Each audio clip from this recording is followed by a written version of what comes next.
Friends, so today is day 5 of the coronavirus house arrest, and as I mentioned earlier, I am still in house arrest, and we have managed to survive the 5 days of this pandemic in the house all the time with wife, kids, and everybody locked up in the house.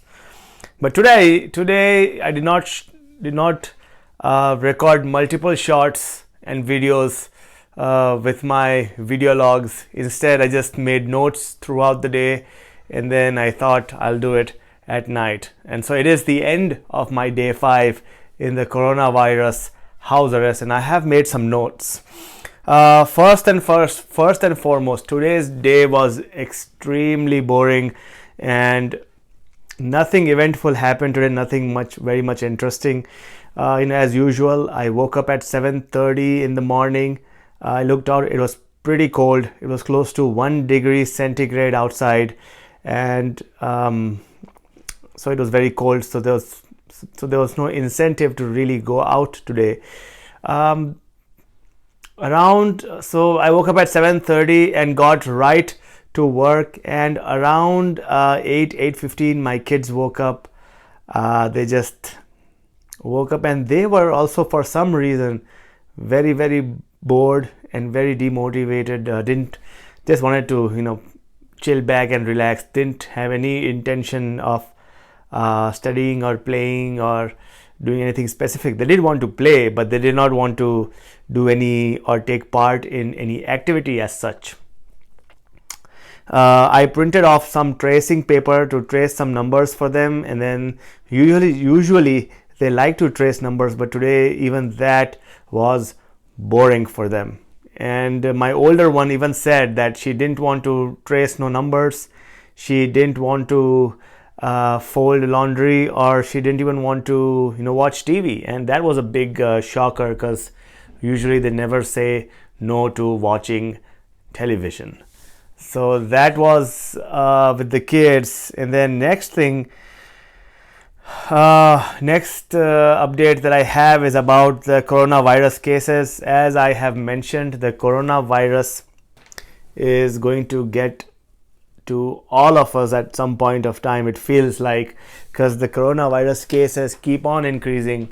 And so far in the state that I live in, we have 44 coronavirus cases, and in the news it also said that it's because they don't have enough test kits, which is why they said the number 44 is highly underestimated. The real number is probably much higher.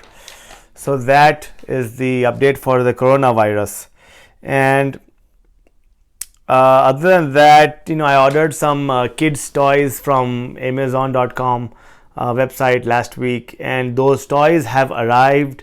I let them sit out for a day, and then I brought them in. I brought the box in today, and then I let the box sit in today for at least another 24 hours.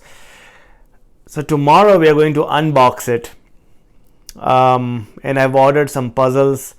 I've ordered like 4 wooden puzzles, and 2 board games for them, and then 1 coloring mat. So I'm hoping to give them the toys, 1 toy at a day. I don't want to use them all in a single day. I'll probably save it for a weekday, probably Monday, but we will unbox it tomorrow. And so that is something that we all are looking forward to.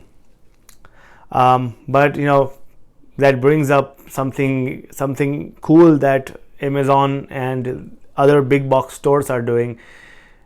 Amazon and Walmart have decided to not carry every product, but instead reserve that space for essential items, so that they can provide essential goods to the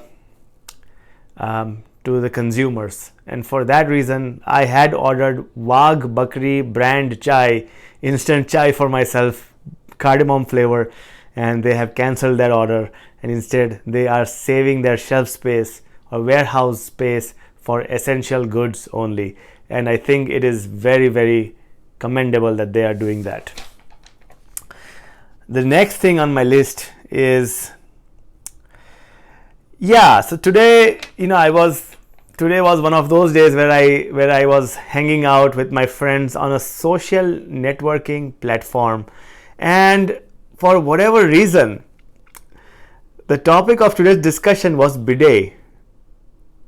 Now, for those of you who don't know what a bidet means, a bidet is a simple machine, or I would say a simple device that people can use to clean themselves up after they go poo-poo.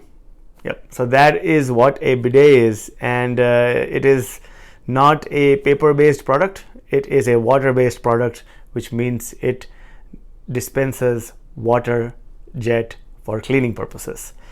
You can see the image here.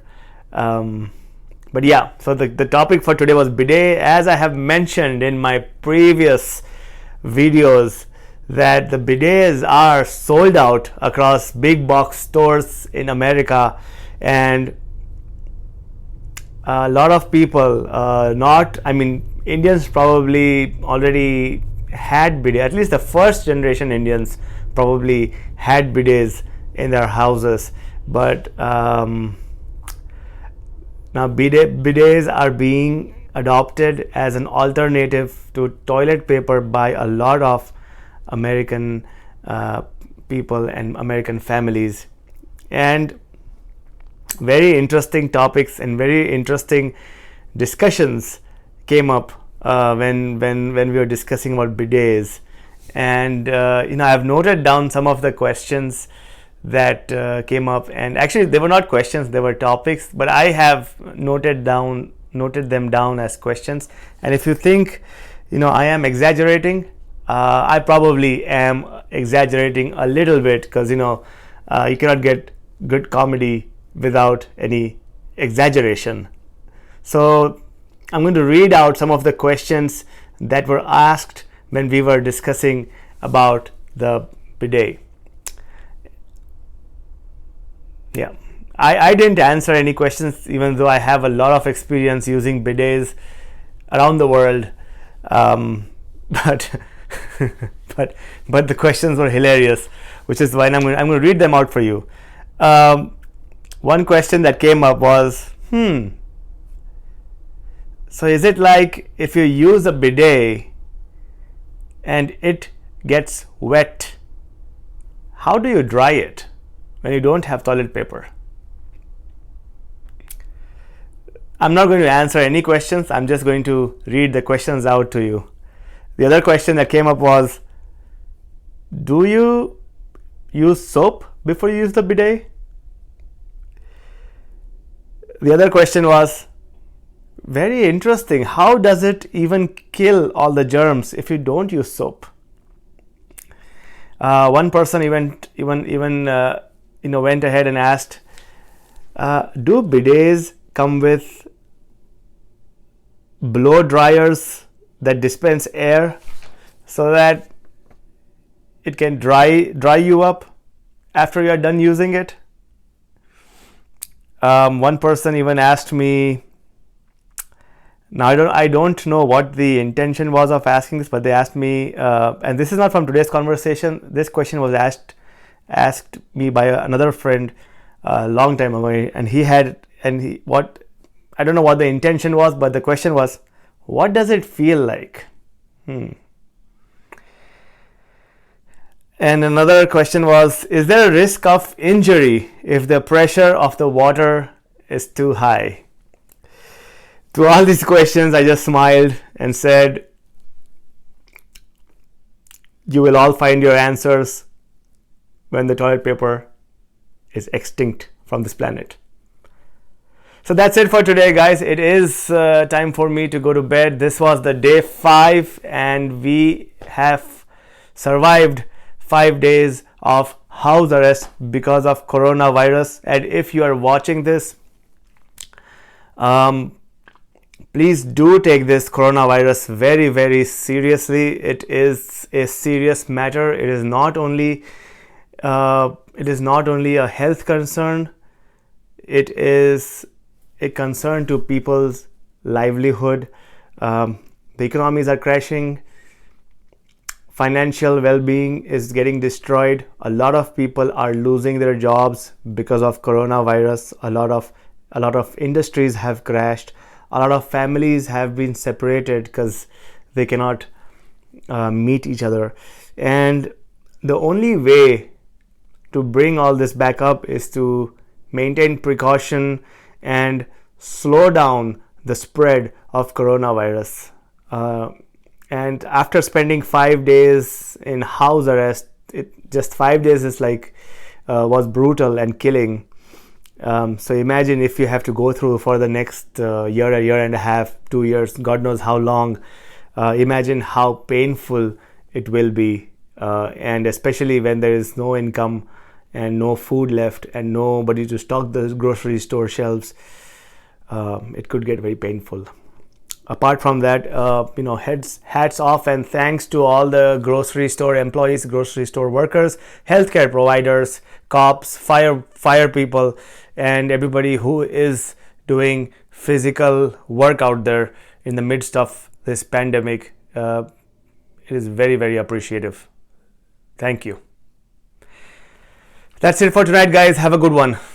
See you again tomorrow with day 6. And tomorrow is the first weekend of this pandemic.